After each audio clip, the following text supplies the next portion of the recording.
everyone, I'm Grant and welcome back to the channel. I am back to working on trying to get this diesel swap TJ Wrangler project on the road. Got a lot accomplished in my last video, but I still have a lot of work to do. So what I'm going to start off with doing today is continuing on trying to get the dash put back together, which means I'm back to working on wiring. So I'm going to set up time lapse and just get to work. This was a weird moment for me because I started really doing everything with the wiring harness in my dash as if this was the last time I was going to do it. I really did have this feeling that I was at the end of this project, and not that it's done, but that doing all this wiring was done. So I really took my time to just get everything installed and laid out the way I wanted it to be laid out in my dash. I finally have the TDI harness kind of all buttoned up the way I want to. I think there's like 2 or 3 wires that I haven't put up yet, but only because there's a couple of things I want to test with once I get it running and driving, and it's just going to be easier if those wires are accessible. What I'm now going to work on doing is cleaning up this rat's nest of wiring for all of my gauges. So I'm going to turn on time lapse again and try to figure out the best way to organize all of this into a couple of these Deutsch connectors. This is yet another perfect example of the many times I went to do something quickly on this project instead of something correctly. I really thought redoing these gauges was only going to take about an hour, but this entire process ended up taking me over 3 hours to get my gauges wired up correctly. Quick update on everything that's been going on. I took a bit of a long lunch just because I needed a break, but I have the gauges reinstalled. I have all the wiring figured out. I was able to cut out so much excess wiring that it just made packaging all of this into the dashboard much easier. But with that now done, I need to do a little bit of rewiring. It's not that I'm rewiring, it's more of like cleaning up wiring underneath the Wrangler. And because of where it is, it's kind of tight, so I'm not going to film that. So yeah, I'm going to get back to work. Okay, here's what's going on. I'm running out of time. I didn't film installing the rear drive shaft, and I didn't realize it until after I had installed it. But I have some of the wiring fixed. I don't have all the wiring hooked up yet. I will get around to that, but I just really want to see if this is working. So I have the Jeep up on jack stands. The shop door is opened at the bottom. I'm using remnants of the original exhaust system to pipe the exhaust clear out the shop, so the exhaust will be exiting correctly.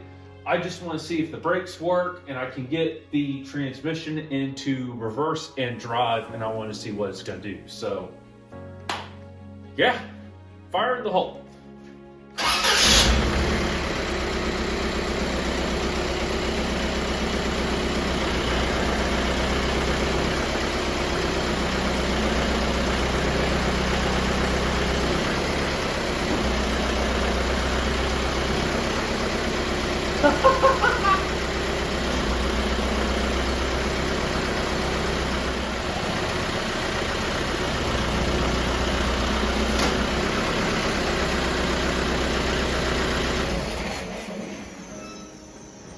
All right, so the transmission is mostly working. I think I don't have something hooked up correctly, and I wasn't looking at the CompuShift data. Oh, I didn't hook up the output speed sensor. Okay, that makes perfect sense. I never connected the output speed sensor, but we have reverse, we have drive. There's still a whole lot I have to do, but we are getting ever so closer. So I'm probably going to call it quits for the day. It's late, it's dark outside, and I will come back to tackle this tomorrow. Good morning, everyone. I ended up working on this really late last night, and I didn't really film it because it was kind of all boring stuff. But I went ahead and cleaned out the whole Wrangler. Got a couple of things reinstalled, like the steering wheel and the horn and everything. And in case you're wondering, there's how I exit the exhaust out of my shop when I'm test running it without opening the door all the way, because it's now getting cold here, and at night I don't want bugs flying into my shop because of the lights. Anyway, I want to give a huge shout out to CompuShift. I have been emailing them because this is kind of a weird setup that I'm doing with my AW4. The last time I was on video, I said, oh, it's not shifting, and I had forgotten to plug in the output speed sensor. Well, it turns out because this harness was actually set up for a later model, A340F, which has a different type of output speed sensor. I think it's a variable resistance thing. I'm not really sure. I don't know the technical stuff behind it, but I know this transmission has what's called a read style. And they were very quickly able to tell me, here's what you have to do, here's what you have to change. And we got it working. So it does shift. I tested it in the air. It's off the ground right now, which is how I'm testing it. But what I want to do today is create a checklist of things I want to check before we start road testing this. So I'm going to put the camera on a tripod real quick and I'm going to go to my whiteboard. This is the list of everything that I've come up with that I want to check before taking my Wrangler out onto the road to do some road testing.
I didn't realize this when I removed this Rubicon transfer case, but someone had stripped the fill plug. So what I ended up doing was just welding a bolt into the plug, and I was able to pull it out. Fluid came out and I just tightened it back up.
What I'm going to do now is back it down my driveway a little bit and drive it back up. I'm going to take this very slow. I'm not trying to do anything crazy. I really want to just test everything and make sure everything is working as it should.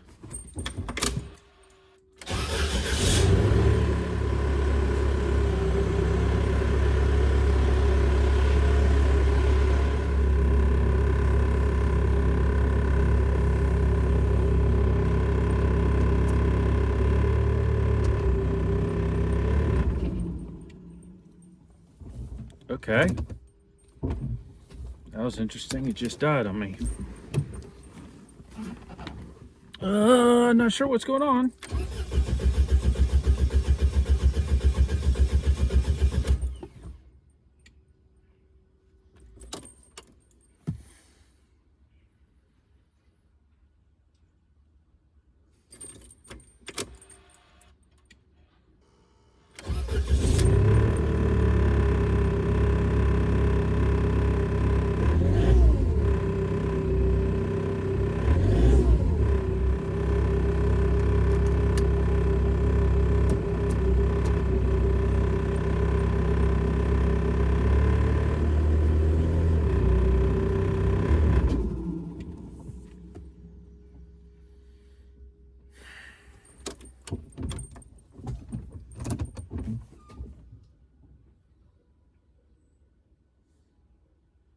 have no forward.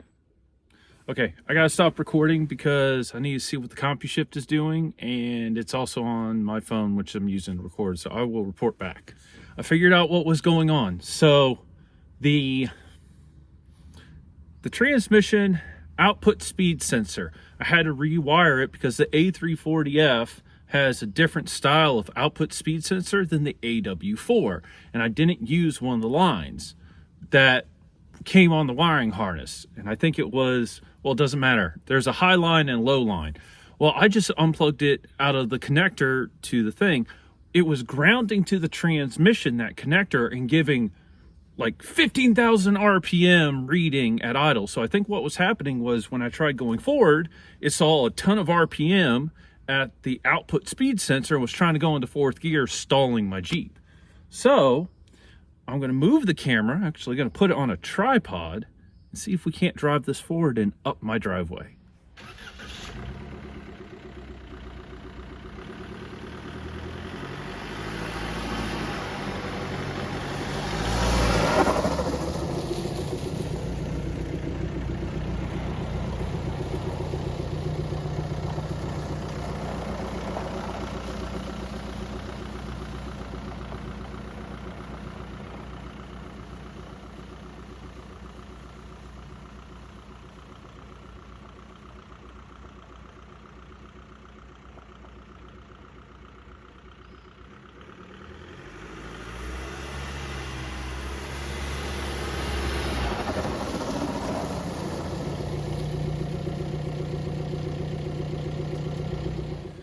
Well, I just got back from a quick test drive. I wasn't filming because I was trying to pay attention to the CompuShift, and I blew a boost hose. It was that one down there. So I'm going to fix it real quick. Fix the clamp. Turned out the socket I was using wasn't seating correctly on any of the nuts, so I got a regular wrench and tightened everything. Let's go see what this thing will do.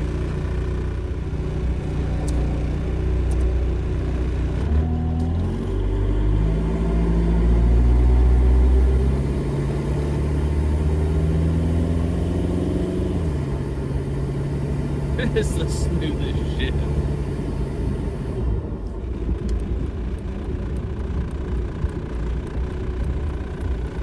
So quiet. Not at idle. At idle, this thing's loud because I have a lot of trembles.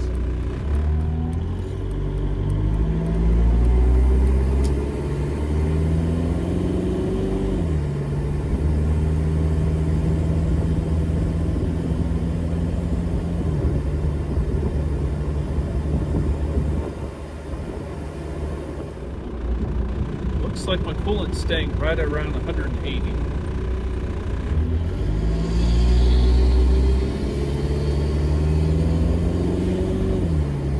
Let's see how this thing does at 55.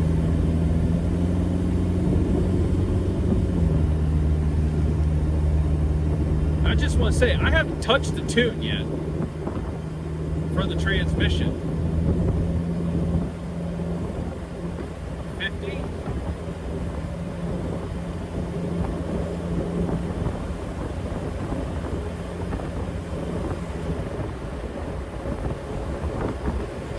55, we're at 2200 RPM.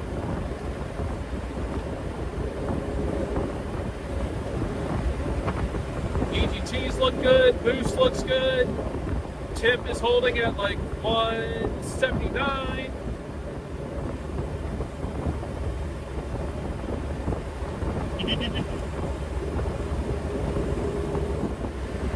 Oh, it is bitter cold. I need another jacket. Doing 55 miles per hour. I'm at 2300 RPM, and my coolant temperatures are actually going down. I have been waiting for this moment for 5 years, and I haven't even messed with the tune yet. Okay, I want to go back to my house and check everything. I want to check the coolant, I want to check the fluid, I want to check just all of it.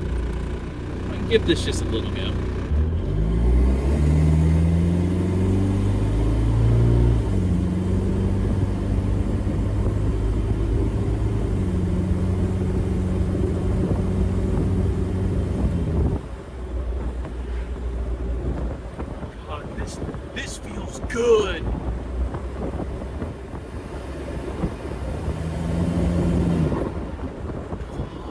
this tube.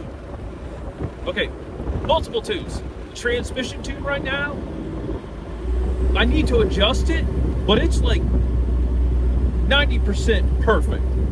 The engine tube from Tech Vectronics is amazing.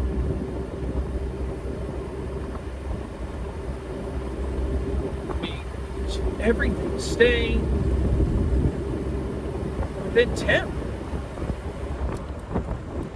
I haven't even turned on torque lockup yet. Never been able to turn on torque lockup now I think about it.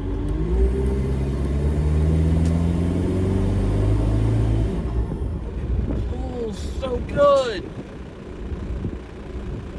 Okay. Back to my place. I am going to check everything.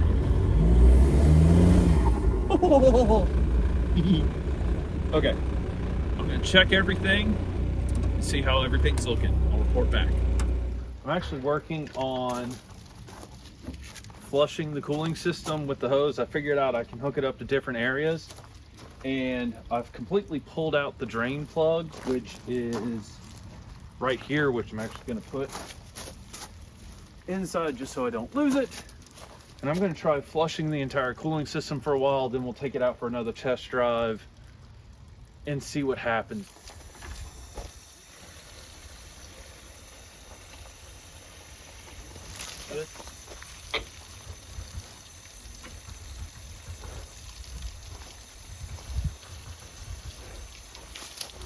All right, everyone. I have now actually flushed my coolant system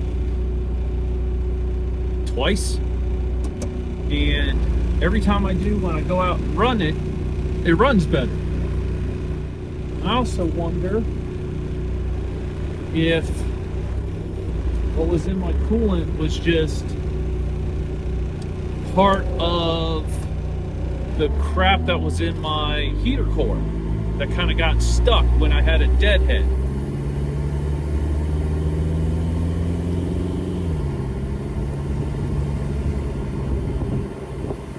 The more I drive this, the better it's running.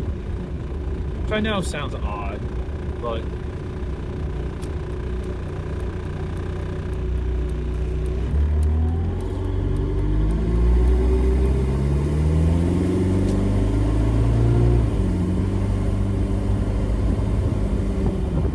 the shifts are so smooth. So smooth.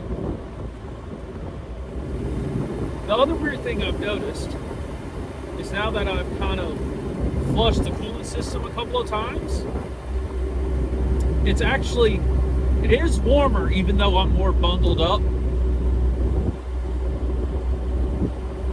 But it's running cooler.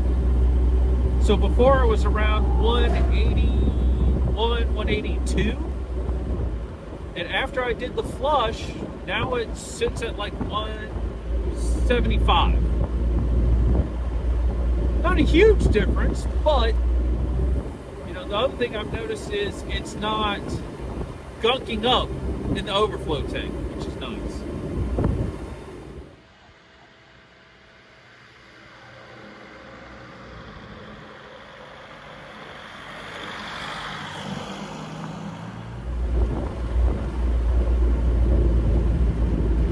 I'm not usually one to pop my collar, but that helps.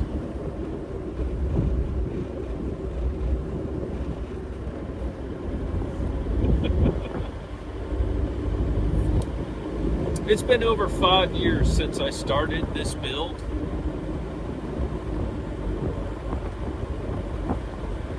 And I've said it before. I know I've said it before. But this is the best. This is really tight turn. This is the best this TJ has ever run with a diesel engine with an automatic.